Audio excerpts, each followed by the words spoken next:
আগুনে পোড়া শুধু শরীরের তীব্র যন্ত্রণার অনুভূতি দেয় না, এটি শরীরের ভেতরে ও বাইরে একটি বড় ঝুঁকি।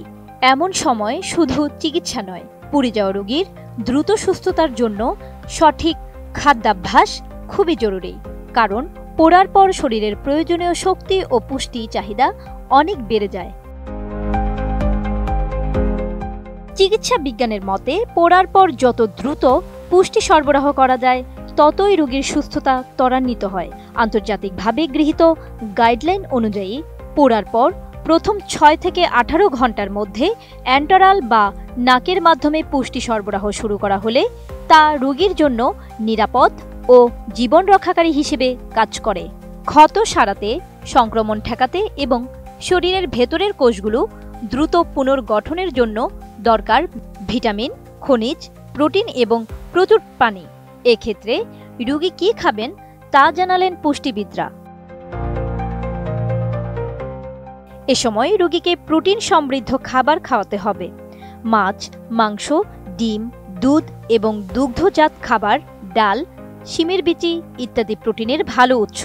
প্রোটিন শরীরের ক্ষয়পূরণ এবং নতুন কোষ গঠনে সাহায্য করে।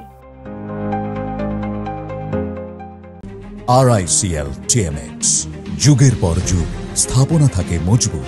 ফল ও সবজি, বিশেষ করে ভিটামিন সি এবং জিঙ্ক সমৃদ্ধ খাবার বেশি করে খাওয়ানো উচিত।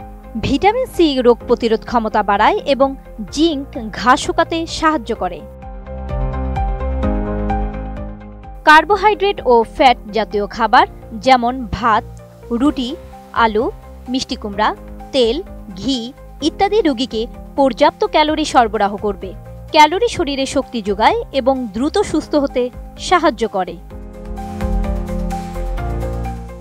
প্রচুর পরিমাণে পানি, ফলের রস, স্যুপ ইত্যাদি পান করা উচিত। তরল খাবার শরীরকে আর্দ্র রাখতে এবং হজমে সহায়তা করে। কিন্তু কিছু খাবার রয়েছে যা রোগীর জন্য না খাওয়াই উত্তম।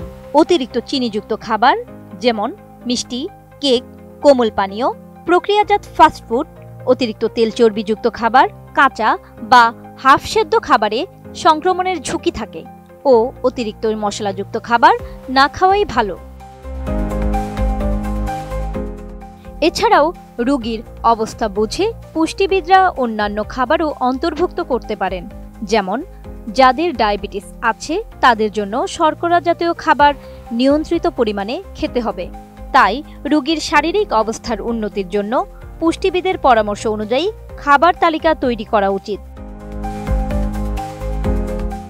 জান্নাতুন Nahar Jerry, desk report, ATN news.